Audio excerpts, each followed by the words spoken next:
A vida é feita de momentos, momentos que temos que passar, sendo bons ou ruins, para o nosso próprio aprendizado. Nunca esquecendo do mais importante, nada nessa vida é por acaso. Por isso, temos que nos preocupar em fazer a nossa parte da melhor forma possível. A vida nem sempre segue a nossa vontade, mas ela é perfeita naquilo que tem que ser.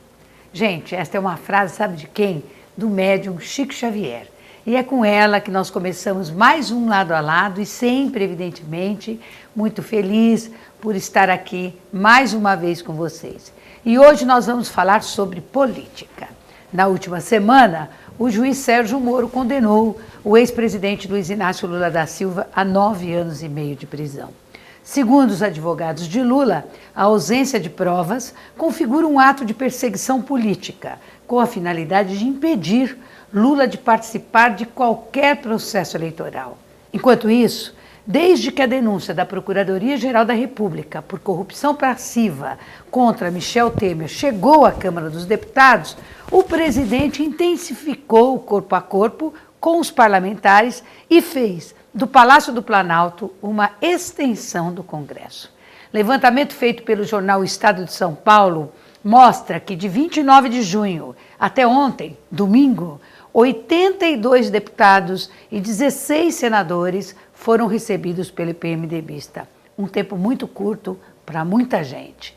Além disso, levantamento da ONG Contas Abertas aponta que o governo federal liberou em junho 134 milhões de reais em emendas parlamentares a 36 dos 40 deputados que votaram a favor de Michel Temer na Comissão de Constituição e Justiça, numa demonstração inequívoca do toma lá da cá, ou seja, eu te pago tuas emendas, mas em contrapartida você vota a meu favor. E para comentar um pouco sobre tudo isso, é que nós vamos receber aqui o nosso professor e jurista Alisson Mascaro. O Alisson, além evidentemente de jurista, como já disse, é filósofo do direito brasileiro. Ele também é doutor e livre docente em filosofia e teoria geral do direito pela Universidade de São Paulo. Obrigada, Alisson, pela sua participação mais uma vez. Uma alegria enorme, Beth. Tudo bem? Você é de pós-graduação da USP? Da USP. Da USP? Isso. Ah, que bom, hein? Você dá mais orientação no mestrado e no doutorado? Isso, lá da USP, exatamente. Ah, que bom, muito bom. Muito bem. Escuta, Alisson, me diga uma coisa. O que está acontecendo, hein? Que judicialização que está havendo no Brasil? Quer dizer, nada mais se define pela representatividade, parece pelo voto. Agora quem define são os juízes, é isso? Ou uma parcela deles, pelo menos. Você como advogado, e eu sei que a OAB tem feito críticas, enquanto entidade, bastante contundentes também do excesso de judicialização que se tornou as decisões políticas no Brasil, né? Como é que você está vendo esse momento? Beth, eu penso que nós vivemos um momento muito peculiar do quadro político do Brasil. Tradicionalmente, o Brasil é um país no qual o poder executivo tem uma influência enorme, historicamente sempre foi assim. O Brasil, desde o tempo do Império, tinha um poder absoluto do imperador naquele tempo e depois dos presidentes da República.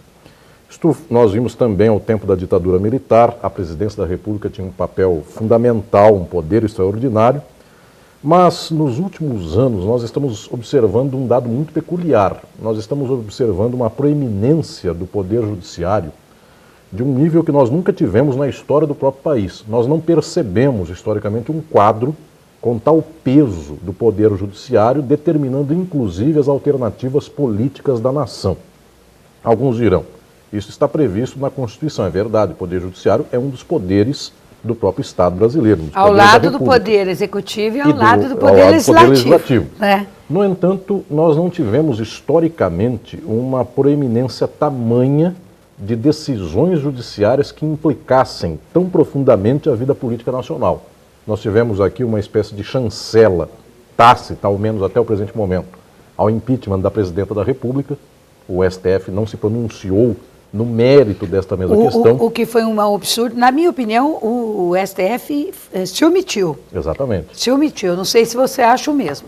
Eu estava aqui, inclusive... Para um jeito ou de outro, mas ele tinha que se manifestar. Exatamente. Eu estava aqui sendo entrevistado por você no ano passado, exatamente ao tempo da votação do impeachment, e nós falávamos sobre isso. De fato, houve uma espécie de omissão que, para o campo do Poder Judiciário, nesse caso, representa muito para os destinos da nação, porque ao não ter falado nada, ao ter lavado as mãos, então chancelou uma opção política que o país viveu.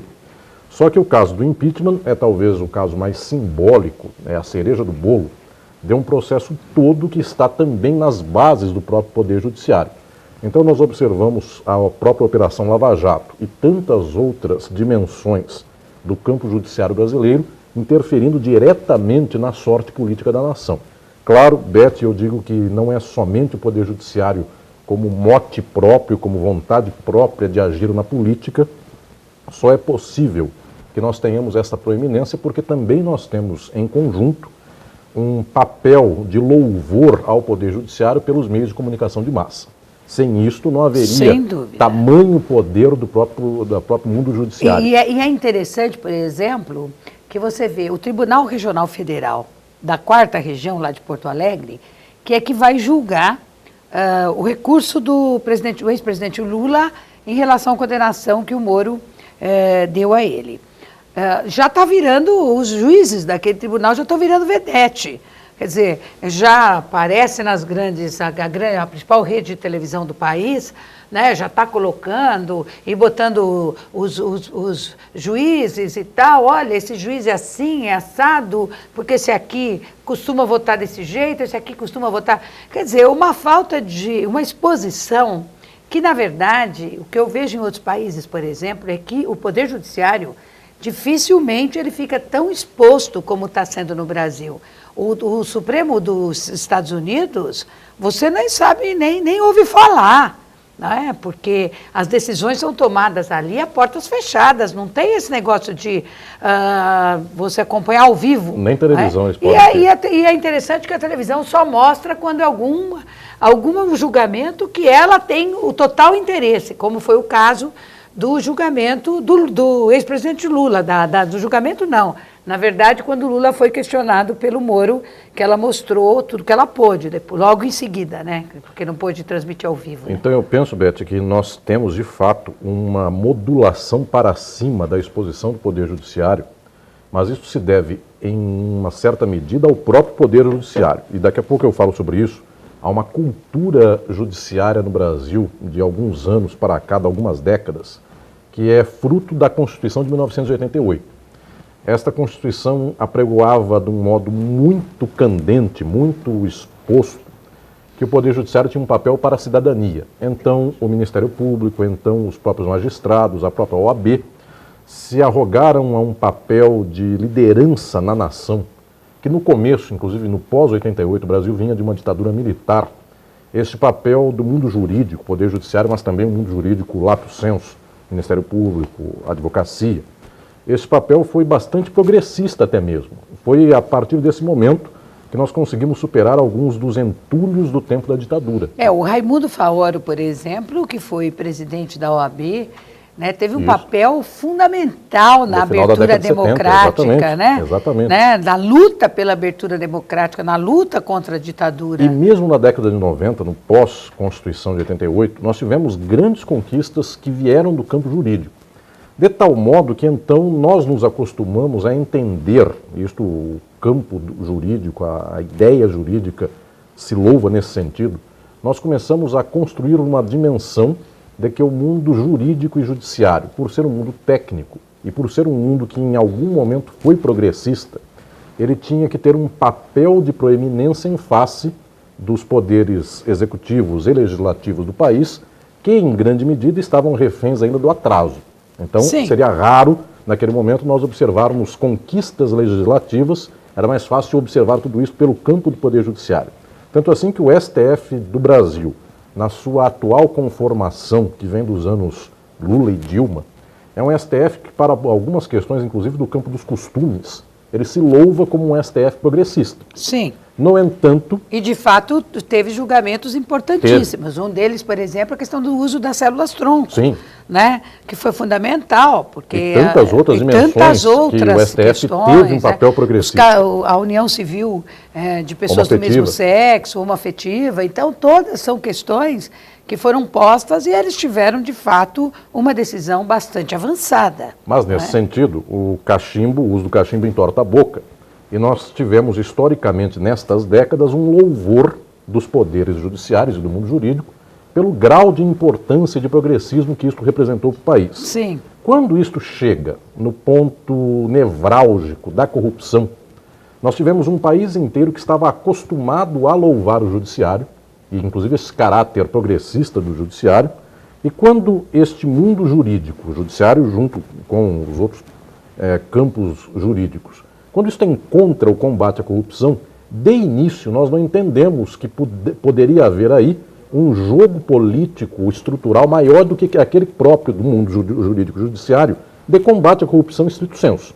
Depois de muito tempo foi que nós começamos a entender que também havia um alinhamento deste combate à corrupção, sendo um combate muitas vezes seletivo, pegando alguns lados do campo político, não pegando outros, ou demorando muito para avançar para certos outros setores da política, porque hoje alguns dizem, mas este mando judiciário, este combate jurídico à corrupção está pegando gente de todos os partidos. Depois de muito tempo, de uma espécie, certo espaço, e mesmo assim, parcialmente. O que não é verdadeiro. Exato. O que não é verdadeiro, porque nós tivemos aí recentemente denúncias, por exemplo, contra o ex-presidente do PSDB, o Aécio Neves, e candidato à presidência da República, a sua irmã, o seu primo, o Loures, né, aquele deputado Loures, que foi pego com uma mala de dinheiro, pelo vídeo mostrou a imagem, né, nada mais forte do que a imagem,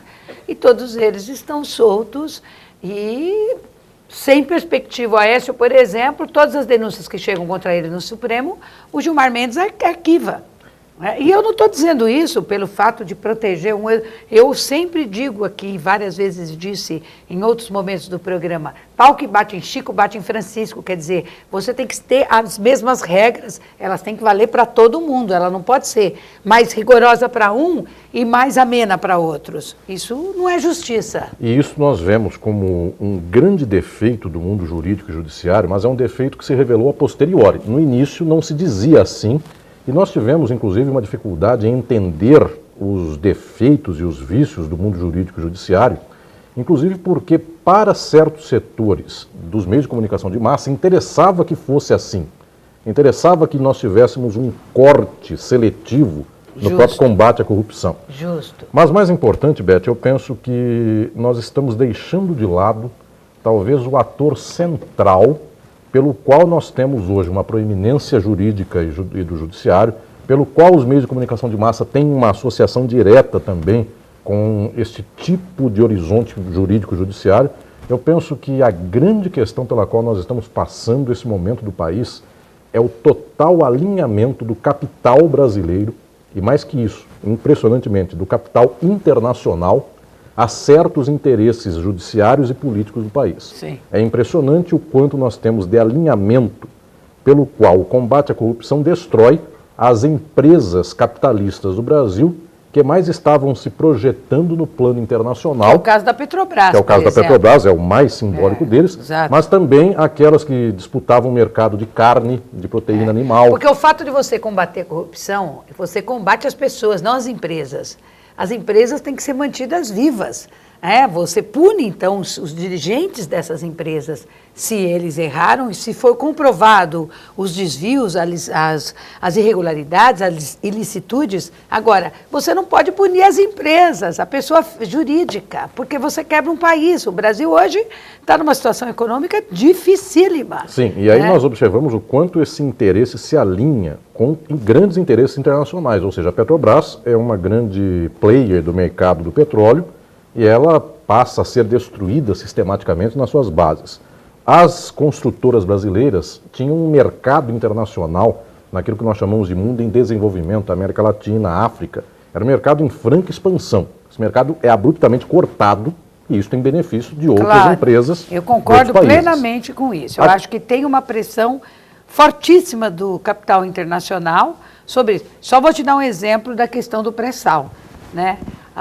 O pré-sal nos governos Lula e Dilma era uma coisa que ia ser explorado pela Petrobras. Não havia nenhuma perspectiva de você abrir esse capital, nenhuma.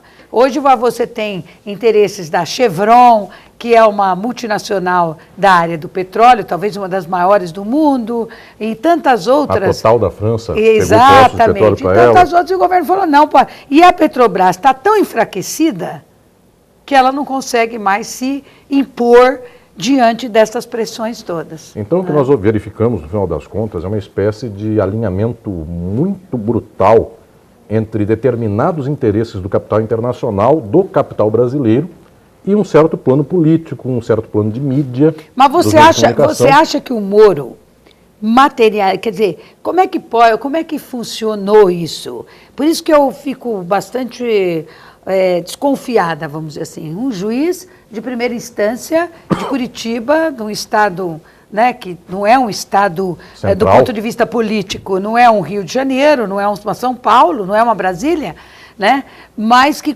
tem tudo isso e acaba sendo um protagonista de um momento político e com atitudes, no meu entendimento, extremamente autoritárias, que fere a Constituição.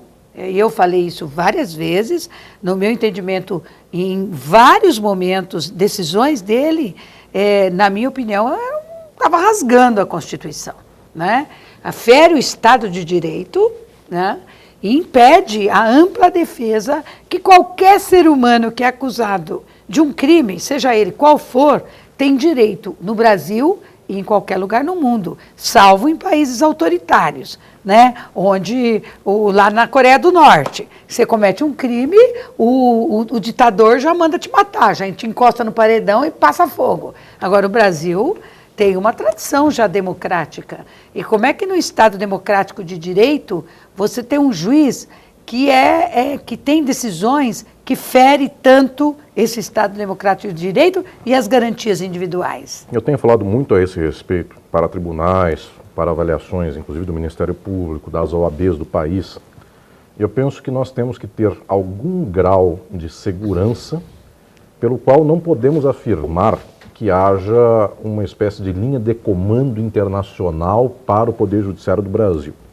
Porque no atual momento da nossa leitura histórica, nós não temos ainda nenhum indício nesse sentido, nós não temos nenhum rastro histórico. São especulações. Para nos dizer que haja, por mais que haja uma espécie de alinhamento entre Estados Unidos e Brasil, a partir dos Estados Unidos, do interesse do capital de lá contra o daqui, nós não temos nenhuma prova do crime para dizer isso. No entanto, o que eu tenho insistido muito é com o fato de que nós temos aqui uma espécie de encontro de interesses. Isto é muito claro. Uma lógica judiciária do Brasil, uma lógica jurídica do Brasil, quando eu digo jurídica, passa por Polícia Federal, passa por uma espécie de cultura jurídica que tampa os olhos para certas coisas e põe uma lupa em certas outras coisas. Eu chamo isso, tem muitos textos nos quais eu falo a esse respeito, são as luzes e sombras do mundo judiciário. A depender de onde eu ponho a luz e a depender de onde eu coloco a sombra, eu faço tudo acontecer num caso e faço esquecer todos os outros casos. Muito bem. Você acha que isso, isso que você está dizendo, cabe nessas decisões que o juiz Moro tem feito? Eu digo que as sombras e luzes do judiciário são históricas em qualquer país e no Brasil inclusive. Nós temos uma tradição no mundo jurídico, judiciário do Brasil, de fazer jogar luzes onde nós não queremos, nas coisas que são objeto de contenda ou de oposição do país, e de fazer sombra onde se quer. Eu dou o exemplo, inclusive, do tempo do varguismo. O segundo governo Vargas, que foi o governo democrático do próprio Vargas, foi iluminado, foi perseguido juridicamente, judicialmente, de um modo tamanho que levou ao suicídio do próprio Vargas. Exato. Juscelino também, historicamente, foi combatido com forças violentas do plano jurídico e do plano político. Outros setores do país, no entanto, nós observamos inclusive os casos de corrupção da ditadura militar, aí vai a sombra. Nós não temos histórico, nós não temos relato, o pouco que se teve, nós não temos sequer notícia do andamento dessas mesmas questões. Agora só para encerrar esse primeiro bloco nosso, as elites brasileiras, elas sempre, tradicionalmente, você citou Vargas, depois você citou o Juscelino. Nos dois governos, as elites se colocaram frontalmente contra as políticas, tanto de um quanto de outro. E o terceiro governo é o João Goulart. São os três, historicamente. Exatamente, que eram políticas mais inclusivas. O Getúlio foi o cara que fez a CLT, que agora acabou de ser destruída. Isso. Acabou de ser destruída. A consolidação das leis do trabalho, que dão segurança para a classe trabalhadora, que deram direitos para a classe trabalhadora. Agora acabou. Nós não temos mais nada com essa reforma trabalhista. Pois bem, as elites, na sua opinião, sempre se posicionaram a favor daquilo que se sempre representou, contrário às medidas mais inclusivas, mais democráticas, que esses governos sempre tomaram. Eu não tenho ilusão nenhuma, Beth. Nós vivemos um quadro histórico do país, e o atual momento, inclusive, é uma exponenciação disso. Nós vivemos um quadro no qual o Brasil é a história da luta de classes. Nós tivemos uma elite, e temos até hoje, extremamente perversa. Aliás, esta palavra não é minha, é do meu estimado colega, amigo Cláudio Lembo, que disse: Brasil e São Paulo têm uma elite branca, altamente maldosa. Ele falou isso quando ele estava como governador. Sendo governador do Estado. Sendo governador do Estado. As pessoas pediam para matar, enfim, era isso. A cultura da elite é esta. Então nós temos uma história no país na qual os progressos do povo são sistematicamente combatidos. E os governos, porque, vamos lá, Getúlio, Juscelino e Jango não são três governos altamente progressistas. São governos, inclusive, de algum grau de contenção social. A CLT, que nós temos hoje como um escudo contra a decadência das condições do trabalhador, ela não veio simplesmente para favorecer a classe trabalhadora, ela veio para fazer aqui uma contenção de lutas das classes trabalhadoras que poderiam levar o Brasil a uma sociedade de pleno socialismo. Portanto, a CLT foi uma forma de tentar costurar as coisas e deixar em um certo grau médio. Mas o que nós observamos? O Brasil tem uma grande dificuldade em fazer uma espécie de associação da elite com o povo, inclusive para o progresso do capitalismo brasileiro. Nesse sentido, você acha que o governo Lula também foi um governo de conciliação? Ou o Lula teve políticas nos 8 anos de governo dele que promoveram, de fato, a ascensão social das camadas mais baixas, da base da pirâmide, e isso faz com que toda essa coisa mais enérgica em relação a ele, essas decisões, porque me parece que que o julgamento dele é carregado de um rigor muito maior do que tem sido em relação a outros cujas denúncias são muito mais contundentes, com provas materializadas. E o Lula acaba sendo, segundo até ele próprio e os seus defensores, os seus próprios advogados, que o que está se fazendo com ele nada mais é do que uma perseguição. Ele é hoje um perseguidor político, perseguido político do juiz Moro. Você concorda com isso e você acha que essa perseguição, ela se dá pela pressão das elites que descontentes com aquele modelo de economia que permitiu que os mais pobres pudessem ascender socialmente, ou você acha que de fato foram erros cometidos pelo próprio Lula? Eu quero que você responda isso já. Nós voltamos em 1 minuto. Temos que fazer um intervalinho. Não saia daí para você continuar conosco nesse assunto hiperatual do momento, que é aquilo que está acontecendo no Brasil, a condenação do ex-presidente Lula, os outros políticos que estão aí à espera do que está por vir. A gente não sabe se eles se manterão livres, ou não sabe o que vai acontecer com o presidente Temer, se ele será julgado, se ele não será julgado, se o Congresso irá votar a seu favor ou contra. O candidato Aécio, que foi arquivado também a denúncia dele no Senado Federal. Enfim, são 2 pesos e 2 medidas completamente diferentes que vão ser analisadas aqui na continuidade do nosso programa, mais do que especial hoje, com o nosso querido Dr. Alisson Mascara. 1 minutinho, nós já voltamos.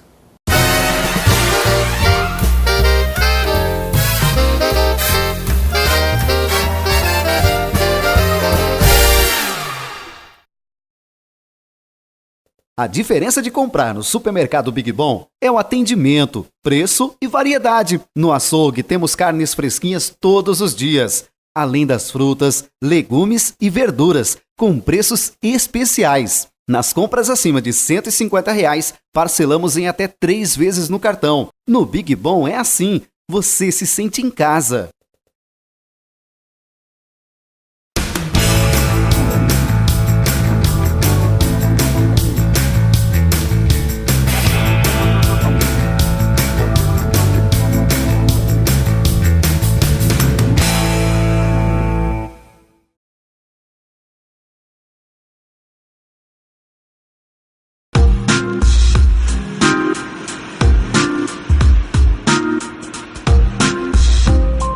Pensou em material personalizado? Imperium Bordados, na Rua Recife 311, no centro de Catanduva.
Há 6 anos, oferecendo uma linha completa de produtos de beleza, sempre com um ótimo atendimento. Banho, cabelos, unhas, maquiagens e perfumarias, sempre com as últimas tendências, melhores formas de pagamento. Levamos a máquina de cartão até você. Entregue em qualquer bairro da cidade. Mais beleza, mais BMZ Cosméticos. Rua Brasil 278. Telefone 3521-7021. Esperamos por você.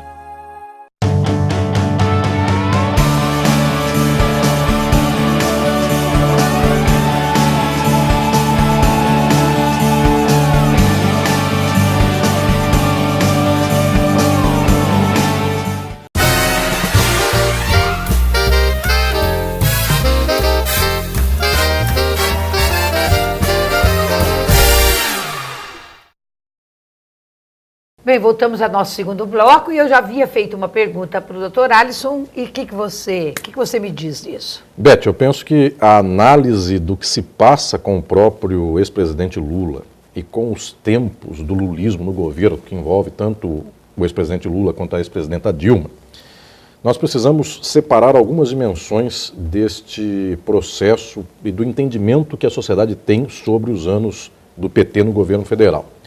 Em primeiro lugar, a estratégia do lulismo, de alguma maneira, se assemelha à estratégia do varguismo e também do janguismo, que aqui é o velho PTB, aquele antigo partido trabalhista brasileiro, que não tem nenhuma relação com o atual PTB, mas essa estratégia foi uma estratégia de composição de classes, ou seja, a manutenção de uma certa ordem burguesa no Brasil, com ganhos para a população trabalhadora. Isto... Numa clara... numa questão mais conciliatória, podemos dizer assim. Uma conciliação de classes. Uma conciliação, na qual haveria uma espécie de ganho coletivo. Sim. Então, no tempo do varguismo, isso foi muito claro, a industrialização do país foi o seu mote. O Brasil saiu de agrícola para industrial. No tempo de Juscelino Kubitschek, que tinha outra dimensão de desenvolvimento. Era um país que iria se tornar urbano, abrir estradas, indústria automobilística, era uma outra dimensão e construiu Brasília. Sim. No caso de João Goulart, aí sim já era um governo muito refém das circunstâncias daquele período, mas ainda assim um governo trabalhista com ganhos para o capital. Nesse sentido, os governos Lula e Dilma são governos de uma espécie de neodesenvolvimentismo, uma espécie de conciliação entre a classe capitalista do Brasil e a classe trabalhadora. No que isto tem de errado para os termos desta solução brasileira do presente momento? De alguma maneira, era uma espécie de conciliação um pouco distinta daquela de Vargas. A de Vargas era eminentemente do capital produtivo, industrialização. A do Brasil foi também do capital produtivo, mas também foi do capital financeiro. E, peculiarmente, nós observamos que há frações do capital em todos os países, e essas frações não necessariamente têm o mesmo interesse. E só dou aqui o exemplo para quem nos vê e nos acompanha. Eventualmente, para quem tem um comércio, e um pequeno comércio ou uma grande rede de comércio, para quem presta serviços nos mais variados setores, e para quem é da indústria, é muito interessante que nós tenhamos um desenvolvimento com pleno emprego. O plano emprego faz com que a pessoa compre na loja, esta pessoa então faz faculdade privada, o dono da faculdade privada ganha seu dinheiro, o dono da loja ganha seu dinheiro, a indústria produz mais. Há um certo setor produtivo do país que se encanta com essa dimensão de uma espécie de condição econômica melhor para as classes populares.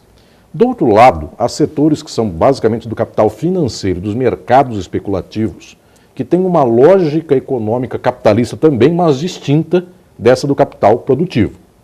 Os anos Lula e Dilma não desempataram a questão em favor de um dos dois lados do capital brasileiro. Tentaram fazer uma costura, inclusive, não só do capital com o povo, mas das frações do capital. Então os bancos ganharam demais, o mercado financeiro ganhou demais, mas também o capital produtivo. Poderia-se pensar na hipótese de que o capital produtivo do Brasil, comércio, prestadores de serviço, teriam uma tal condição de inteligência negocial que diria com que faria com que eles resistissem nessa lógica, nessa plataforma política. Acontece que isso não se deu. Quem dá a diretriz econômica do país hoje, não é só do Brasil, é do mundo inteiro, é o capital financeiro. E esse capital financeiro, por estrutura de interesse, ele vai contra esta espécie de resistência de um capitalismo nacional. Esse capital financeiro é altamente internacionalizado. Inclusive os gestores desses ditos mercados aqui no Brasil são pessoas que até são brasileiras, em sua maioria, mas são formados com a cabeça internacional, com o pensamento norte-americano. Claro. O inglês é a primeira língua dessa gente, não é o português. Portanto, por esta razão, nós temos uma espécie de ideologia que perpassa o capital brasileiro, que é a mesma ideologia internacional. E aí há o encontro, é que eu dizia agora há pouco. Nós encontramos o interesse internacional com um certo interesse do capital do Brasil. Vamos traduzir isso um pouco mais, né, para o nosso telespectador em casa saber o seguinte. Quer dizer, são governos... O Lula, de certo modo, fez um governo considerado progressista. Efetivamente, teve ganhos importantes. Não é? Todos ganharam. Os mais pobres ganharam, a classe média ganhou, transformou uma parte dos mais pobres numa classe C, que não existia, né? Da nova classe média, né? Não era aquela classe C+, mas uma classe C-, vamos dizer assim.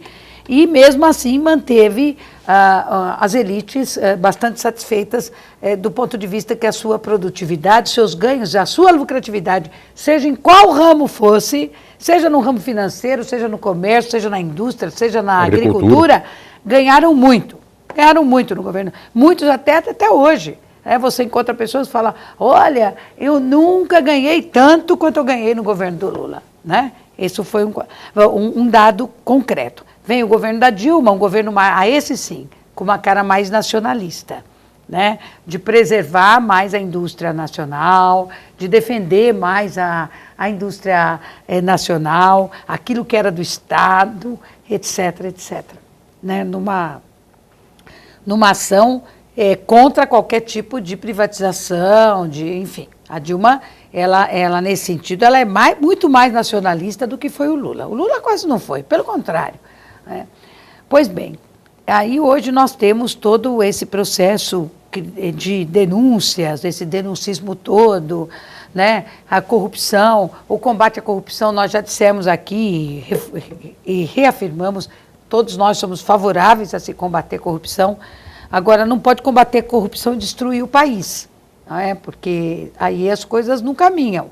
Então, o que eu quero que você me diga efetivamente é o seguinte: houve excessos nessas decisões jurídicas que nós tivemos nos últimos tempos, a última, inclusive, da semana que passou, na condenação do ex-presidente Lula, Como é que você está vendo isso? Quer dizer, tem de fato 2 pesos e 2 medidas nisso?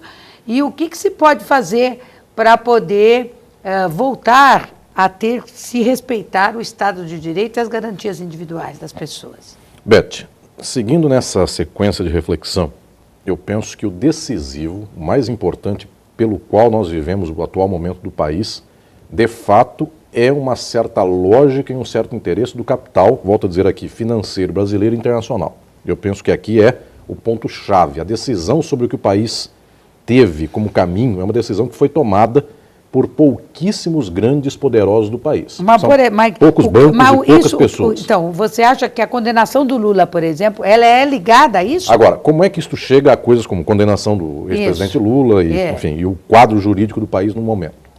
Isto chega por algum grau de interesse, volto a dizer, destes capitalistas, mas também chega por um outro dado nesse sentido, que é a própria cultura e aquele plano que eu chamo de ideologia do país.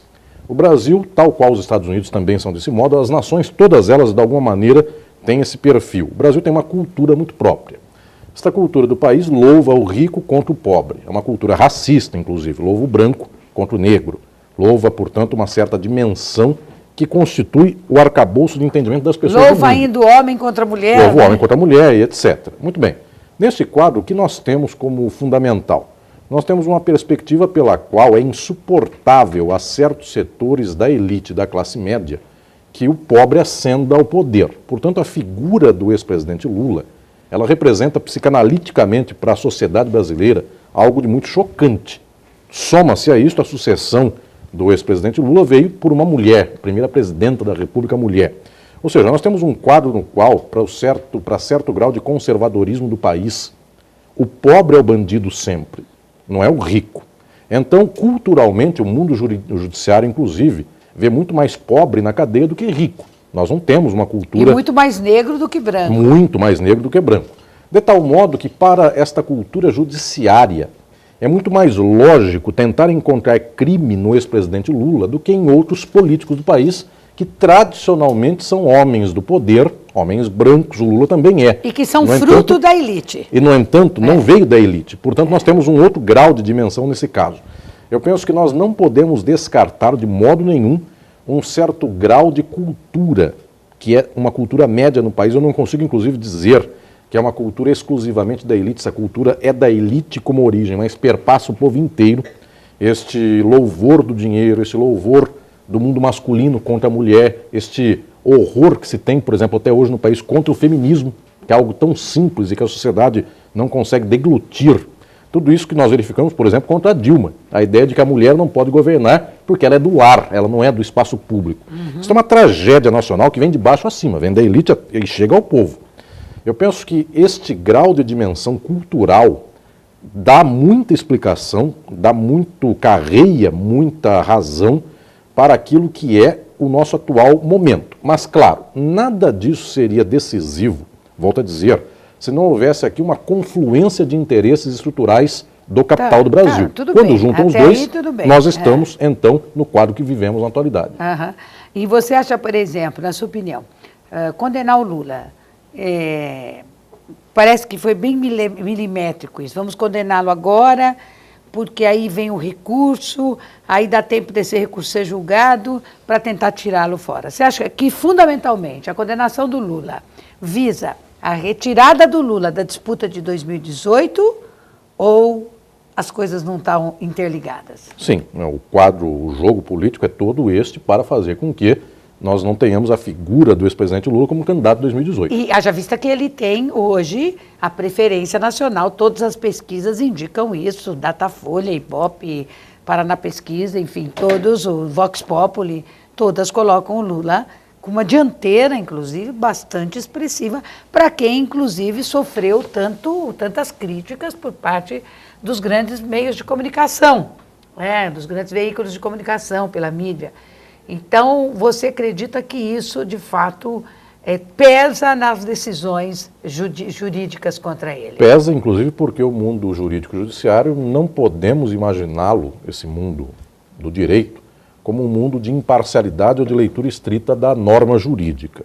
Eu insisto muito com esta noção de que o mundo jurídico é composto de preconceito, de interesse, de linhas de força, de grupos que se organizam, de interesses, inclusive que perpassam plano econômico, político, social. Então nós não podemos imaginar que o mundo judiciário simplesmente lê uma norma, lê um caso concreto e tira daí uma sentença.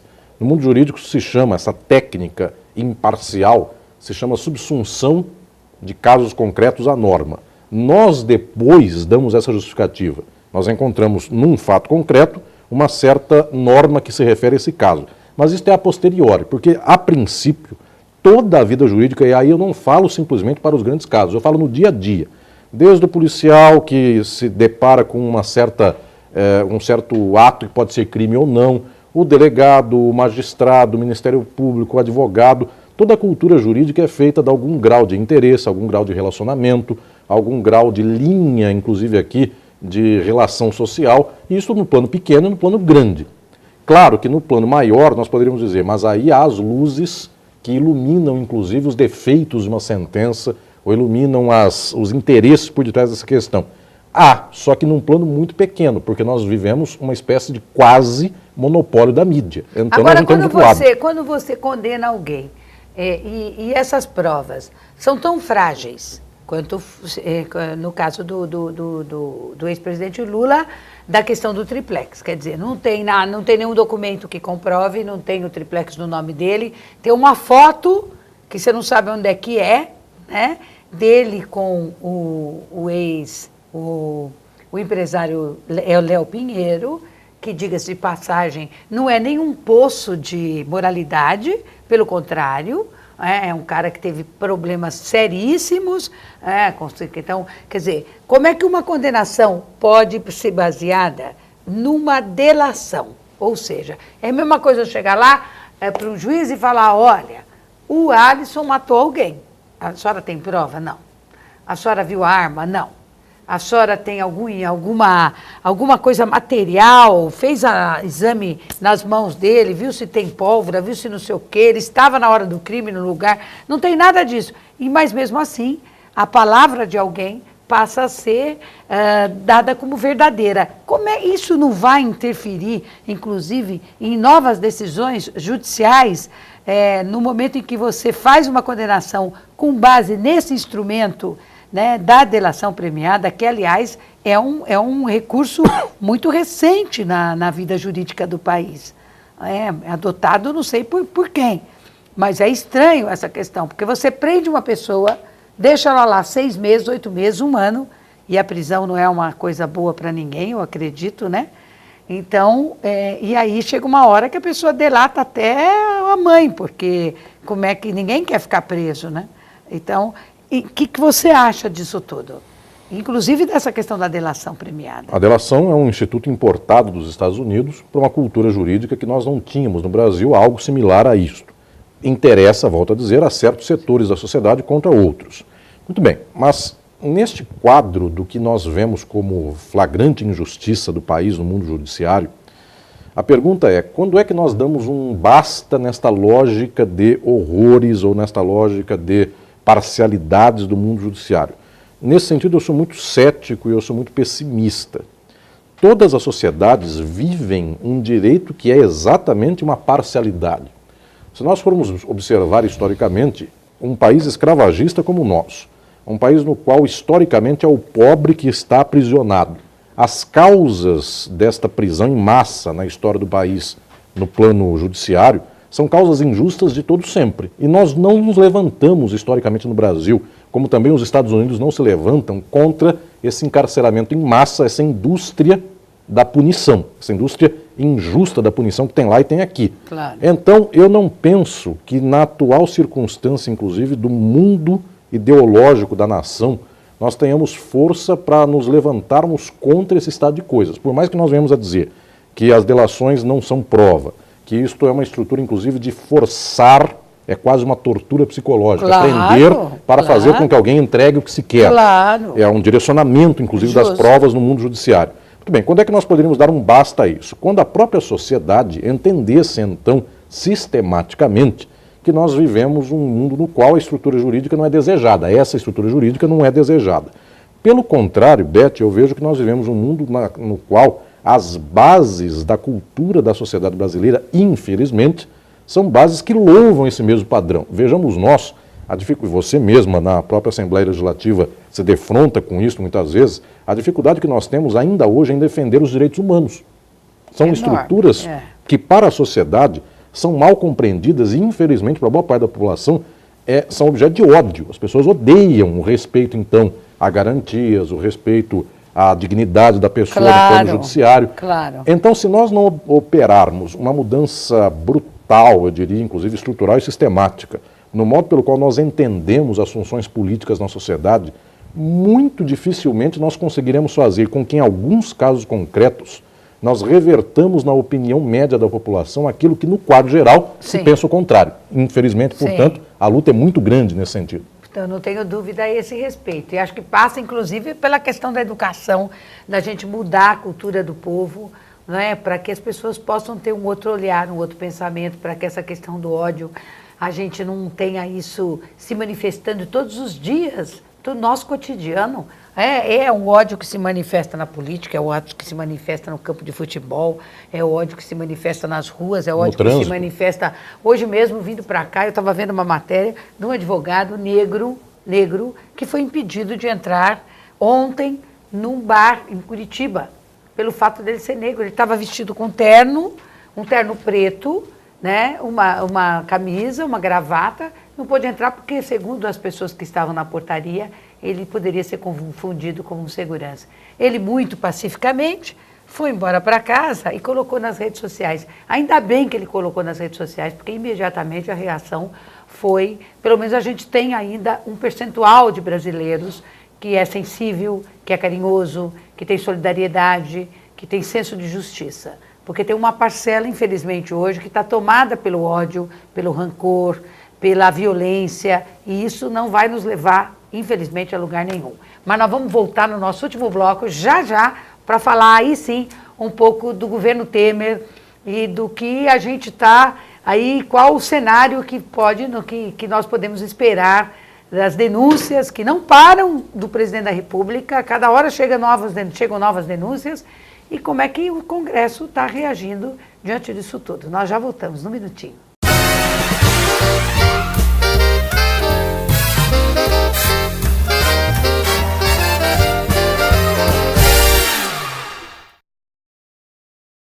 Empresário, cuide de sua empresa e deixe a saúde do seu funcionário com a gente. Além de programas e palestras de prevenção nas empresas, a Unimed Catanduva oferece o melhor hospital, os melhores médicos especialistas, o melhor laboratório. Consulte nosso plano empresarial, o melhor e mais acessível. Com saúde, sua empresa cresce. Ligue 3531-3119. Unimed Catanduva.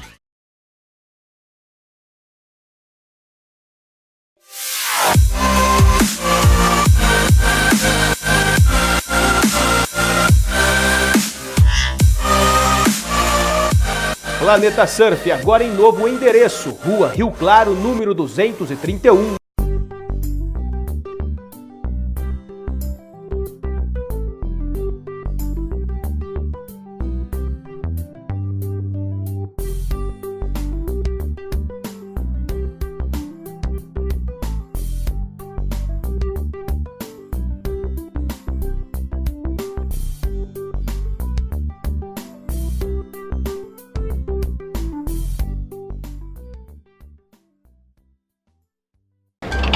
Você conhece o Paulo Zulu modelo, como veio ao mundo, quer dizer, esportista, mas aposto que não conhece o seu lado confeiteiro. Que é isso, Zulu? Você é todo trabalhado no açúcar? É açúcar Guarani.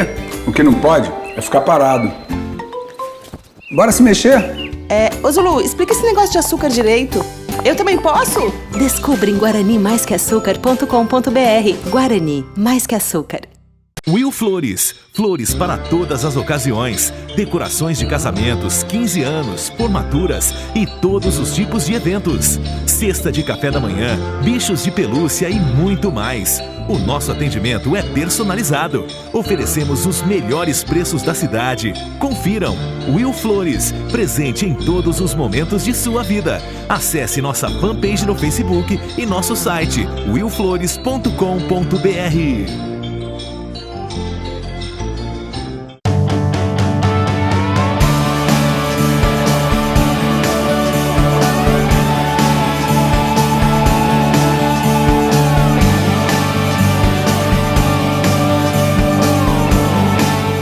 A revista Mídia Magazine tem um compromisso sério com você. Sua distribuição é gratuita em Catanduva e mais 8 cidades da microrregião. Você pode também acessar o sistema PageFlip no site www.mediamagazine.com.br e terá acesso à cultura, turismo social, comportamento, entrevistas, atualidades, arquitetura, saúde e muito mais. Revista Mídia Magazine. 8 anos com você.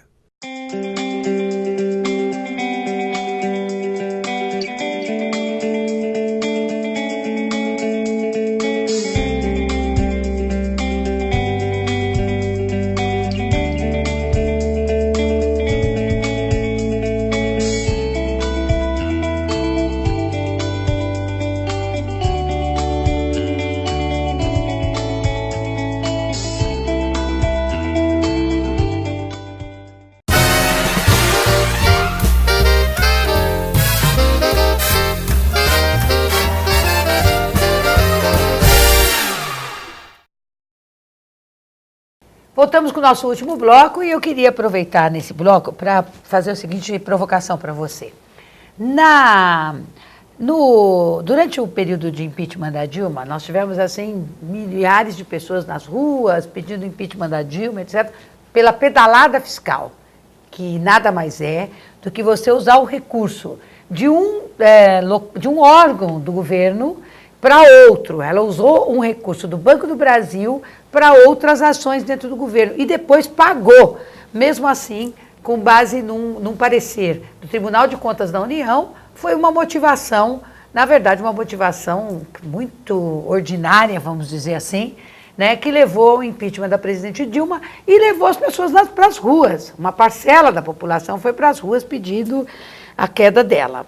Bem, hoje nós temos denúncias gravíssimas contra o atual presidente, o Temer, né, que para mim nada mais é, sempre reafirmo isso, do que um golpe, a presença dele na presidência da República, e você não vê, infelizmente, uma reação por parte da população brasileira. Aquela mesma população que foi para as ruas pedindo o impeachment da Dilma contra a corrupção, não tem coragem de fazer a mesma coisa em relação ao presidente Temer. O que acontece? Me fala.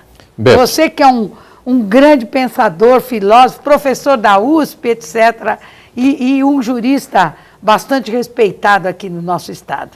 Eu penso que nós temos duas chaves de avaliação do porquê que a sociedade se alterou num momento e não se altera hoje, não se levanta hoje. A primeira chave é a chave mais fácil, é a leitura moralista, que é apontar o dedo e dizer: vocês se levantaram contra uma pedalada fiscal, aqui é uma corrupção sistemática, é mala de dinheiro, é gente fazendo de modo flagrante, inclusive, sendo pega com dinheiro na mão, e vocês não se levantam. Esta seria a atitude moralista de chamar a atenção para as incoerências das pessoas. O resultado disso, eu diria que é residual. Tem gente que para e percebe que agiu de um jeito em um momento, não agiu desse mesmo jeito em outro momento, então algumas pessoas, eu poderia dizer, melhoram sua compreensão de mundo. Mas eu penso que o resultado desse moralismo nosso é uma espécie de satisfação muito primitiva de dizer que sociedade incoerente. É mais do que isso. Para além do moralismo, é entender os mecanismos pelos quais uma sociedade consegue ter a proeza de se levantar num ódio tremendo contra a pedalada fiscal e não consegue sequer entender o que se passa no atual momento e sai de uma situação entender, né? E sai de uma situação de pleno emprego para uma situação de desemprego constante. Justo. E não consegue entender. Aí vem a questão central. Por que a população sofre, mas não se levanta? Então aí nós estamos lidando com a dimensão daquilo que constitui o entendimento das próprias pessoas. E nesse sentido, aí há um erro brutal da política dos últimos anos. Nós não fizemos, nos anos agora Lula e Dilma, nenhuma disputa ideológica central na compreensão de mundo das pessoas. De fato, a sociedade brasileira ela foi se tornando, em termos de entendimento de mundo, uma sociedade ainda mais conservadora do que ela foi. Ela foi perdendo, inclusive, o espaço do esclarecimento político. Isso se revela por meio dos grandes aparelhos de comunicação de massa. As televisões, que são concessão pública, no Brasil, elas formatam o horizonte de mundo político das pessoas. E formatam as opiniões, a opinião pública. Sem que a própria sociedade entenda que isso é uma formatação, pensa que é o natural, é assim mesmo. Isso, é. Nós não tivemos, portanto, um arejamento na disputa dos meios de comunicação de massa, é muito residual até hoje. As pequenas televisões locais, os sites progressistas, os espaços no qual se pode dar um outro lado das próprias questões. Resultado, o povo estruturalmente é constituído de acordo com o interesse ideológico de 2 ou 3 ou 4 grandes meios de comunicação de massa. Enquanto isso existe, não é o que o povo é incoerente ou hipócrita. Hipócrita e incoerente, na verdade, não é nem hipócrita nem incoerente, é coerente com os seus interesses. São esses grandes meios de comunicação de massa que fazem então com o povo uma espécie de boiada e diz, odeiem este, amem aquele, não falem nada agora falem tudo sobre este. Inclusive nós observamos o canal de televisão mais visto no país, ele sustentou 1 ano de blindagem do atual presidente da República. 1 ano. E então imediatamente ele fez uma mudança de pauta. Sabedor, na verdade é que vamos dar o nome aos... A Globo sempre soube quem era o Michel Temer. Né? E automaticamente ela muda de papel em um certo dia. Mas como ela apoiou claramente o golpe, ela não poderia, né? Ao Michel Temer assumir a presidência da República, ela não poderia imediatamente... tanto é verdade que o que se ouve falar hoje é assim, é o golpe agora dentro do golpe, né? Exatamente, é uma versão 2 do golpe. É verdade. São 2 do golpe. E pode vir 3 ainda, etc. Pode. Bom, então o que eu digo é que, de uma certa maneira, isto que nós chamamos de hipocrisia da sociedade é também o controle das instâncias que fazem a opinião da sociedade ser uma ou outra. Nós não temos um direcionamento popular a partir de esclarecimentos políticos melhores. Nós tivemos muito pouca disputa política e ideológica no país nos últimos tempos.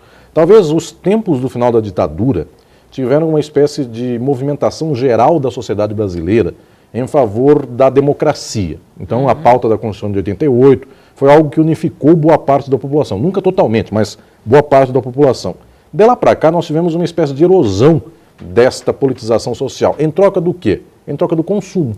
Hoje, o que unifica a sociedade brasileira é ser uma espécie de sub-Miami, sub-Estados Unidos, ou seja, o povo quer consumir. O governo que der melhor consumo é o governo no qual a pessoa vota. Esse tipo de ideologia política, inclusive, é uma desgraça para o próprio povo, porque nós não gestamos as condições estruturais para uma sociedade melhor de longo prazo. Você me falou uma coisa aí agora, que o governo que der as melhores condições para isso é o governo que a pessoa vota. Queria te fazer mais 2 perguntas nesse bloco. Primeiro, a primeira delas é a seguinte... a gente observou muito nessas eleições a figura assim, olha, eu vou votar nesse cara porque esse cara não é político. Né? Eu acho isso tão equivocado. Né? Pô, vamos pegar o Dória em São Paulo. Olha, vamos votar no Dória porque o Dória não é político, sabe? Ele é um cara que não é político, só que ele está fazendo tudo, está tentando construir tudo para poder ser candidato a presidente da República. Então, ele não é político. Aí o cara é prefeito uma vez, é prefeito 2 vezes, é prefeito 3 vezes, é prefeito 4 vezes, mas não é político. O cara é deputado uma vez, 2, 3, mas não é político. Mas pera um pouco, quem não é político não participa da política. Porque ao a pessoa, né, falar, não, eu vou participar de um pleito, eu vou concorrer a um cargo, ele é político, ele está na política, ele está disputando política. Então nós vamos desmistificar isso. E nós tivemos um pouco essa coisa nessa última eleição, porque cada eleição é uma eleição, né? Então a eleição de 2016 teve muito isso no Brasil todo. Eu votei nesse aqui porque não é político. Está todo mundo arrependido agora. São Paulo, você já tem um monte de gente arrependida de ter votado no Dória, porque a cidade está virando esburacada, porque não tem mais acesso à saúde, porque não tem mais creche, porque tem déficit de vaga nas creches, porque a passagem de ônibus aumentou, porque a insegurança na cidade piorou, porque a cidade está mais suja, uma série de questões. Mas tudo bem, mas votaram no Dória. Agora você não acha mais o eleitor do Dória. Pois bem, Me fala um pouco disso, quer dizer, que fenômeno foi esse que levou as pessoas a falarem, não, eu não vou votar. Quer dizer, esse desgaste todo da política, que foi inclusive promovido pelas ações de uma parcela da justiça e pelas ações dos grandes meios de comunicação. E que redundou, cujo resultado foi esse. E esse resultado está sendo desastroso para a população. Vamos fazer o raio-x do porquê a sociedade chega nesse ponto que louva quem não é político, e exatamente quem não é político é o mais político. É o mais político. Todos são políticos, todos vivem em polis. Então, não há um ser humano que não seja político. Muito bem. Quais as causas desse louvor da não política? O primeiro desses elementos estruturais, eu volto a dizer, é que nós estamos cada vez mais mergulhados em sociedades que louvam o consumo. Então, para nós vendemos nas sociedades brasileiras e no mundo inteiro assim, a ideia de que a empresa é preferível àquilo que é público, o privado é preferível ao público. Então, aquele que é o gestor privado, o empreendedor, o homem ou a mulher que ganharam muito dinheiro, são pessoas louváveis em face daquele que eventualmente pensou no bem de todos e não só no seu. Muito bem, quais as causas disso? Sendo que o nosso país, inclusive, tradicionalmente é um país de cultura católica, e se nós tomarmos a figura do Papa Francisco, não combina muito bem com a nossa cultura, inclusive religiosa, essa visão de mundo. Um pedaço disso é uma cópia de uma explicação de mundo dos Estados Unidos, onde quem ganha dinheiro é aquele vitorioso, quem é pobre é perdedor. E pasme, nos Estados Unidos a ideia é de que Deus prefere quem é o rico e não quem é o pobre. Eu diria que há uma espécie, inclusive, de tristeza no país por termos tido um alastramento de uma certa cultura dita religiosa, que é uma cultura que promove, inclusive, o forte contra o fraco. E isto é uma espécie de lógica de religião. Deus é o Deus do rico, não é o Deus do pobre.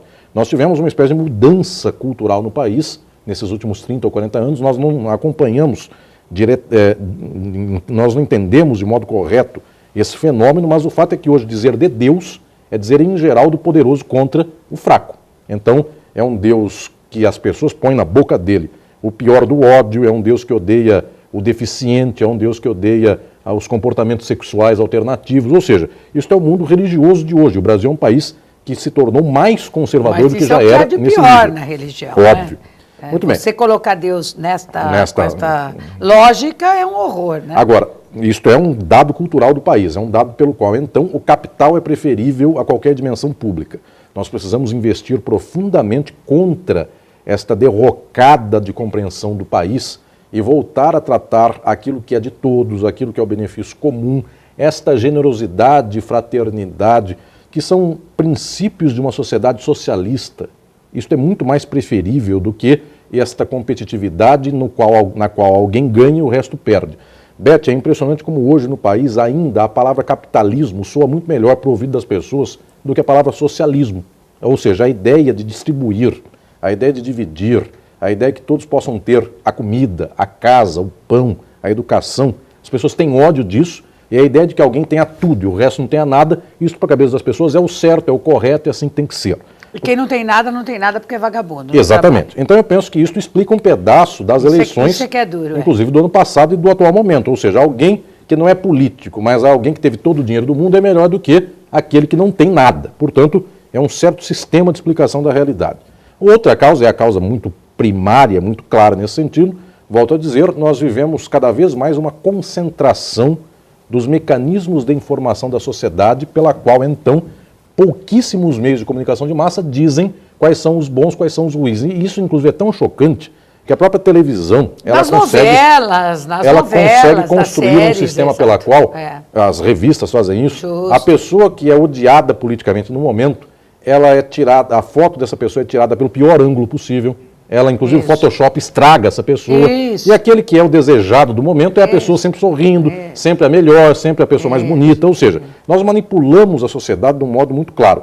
O que se soma a isso também, Beth, é o quadro que temos hoje, inclusive, deste controle da informação pelos meios eletrônicos, redes sociais, o celular da pessoa faz com que ela tenha a informação do seu próprio grupo, e muito raramente essa pessoa tem a possibilidade de entender uma ideia contrária da sua. O que nós fazemos então? grandes guetos sociais. Um certo gueto pensa tal coisa e todos reverberam. O que você disse agora há pouco, num bloco anterior, sobre o ódio das pessoas no dia a dia. Eu só encontro pessoas que pensam como eu próprio, essas pessoas reverberam uma certa posição de mundo e o ódio contra quem é inimigo meu, assim, um pensamento do contrastante. Então eu diria que nós vivemos um momento no qual é um acaso a eleição de 2016 que tem havido esta exponenciação do empresário contra o político.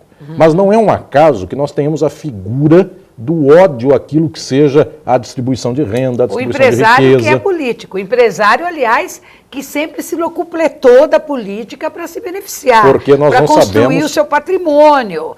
Sempre teve ali juntinho. Sim. Você pegar o Dória, por exemplo, lá com o seu LIDE, que é uma entidade que ele tem, ele sempre se locupletou da política para isso, não é? Porque nós não sabemos, nós sabemos fazer a crítica do Estado, mas nós não sabemos fazer a crítica do capital. É muito difícil para as pessoas entender a crítica chegando ao mundo empresarial. Nós dizemos, a culpa é dos políticos, porque não tem casa, não tem comida. Sempre são os políticos, mas nunca nós dizemos a sociedade capitalista. Exato. Então nós temos dificuldade em avançar para o outro caminho. No entanto, Beth, aí vem uma questão de esperança no meio da desesperança. Isso. Eu penso que a sociedade, por mais que seja controlada, constituída para entender o mundo desse modo, ou seja, o poder econômico é superior a quem não tem, o racismo da sociedade, o machismo da sociedade, são as estruturas de sempre da dominação. Por mais que seja assim, tem algo de concreto que não se consegue mudar. E qual é?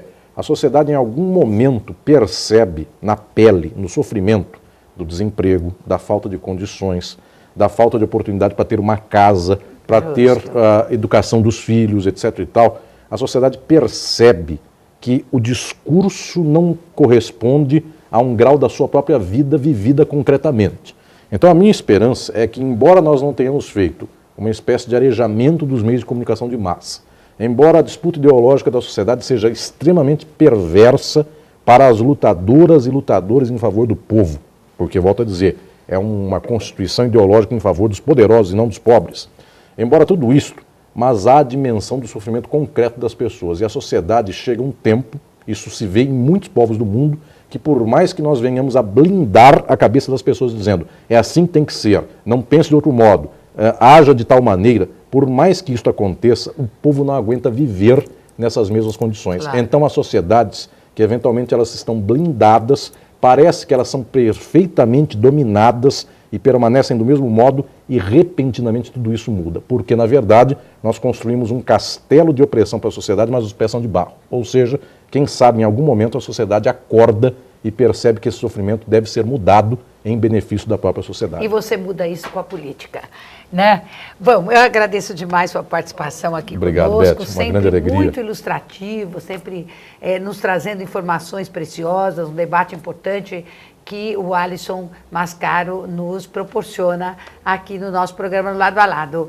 E para concluir, quero dizer para vocês que nós aqui vamos continuar sempre lutando contra todo e qualquer tipo de injustiça, pelo bem-estar das pessoas, a favor do bem-estar das pessoas, a favor da promoção humana, e tudo aquilo que representa o contrário disso, o programa Lado a Lado sempre vai se colocar contra, porque o nosso Deus aqui não é o Deus que valoriza os mais ricos. O nosso Deus é o Deus que gosta de todos, é o Deus generoso, é o Deus bondoso, é o Deus solidário e é o Deus justo. E é essa justiça que nós vamos estar sempre buscando, independentemente de ser na vida pública, de ser nas ruas, de ser no trabalho, de ser nas relações sociais, nas relações humanas como um todo. Enfim, essa é a nossa luta, esse é um dos propósitos aqui deste programa e por isso que nós aqui trouxemos o Dr. Alisson para fazer esse debate nesse momento tão oportuno, que é um momento onde o Brasil está nessa efervescência e quem sabe, depois que passar tudo isso, nós possamos sair melhor desse processo. Mas só sairemos melhor se as instituições forem respeitadas, se a garantia de direitos for respeitada, se a nossa Constituição for respeitada, se a nossa democracia for respeitada, se as pessoas, sobretudo as pessoas que mais precisam, forem respeitadas. Aí nós vamos sair melhor, com certeza. Espero que vocês tenham gostado do programa. Nós voltamos na próxima segunda-feira com mais um Lado a Lado com Beth. Fique agora com a programação da Nova TV. Um abraço a todos.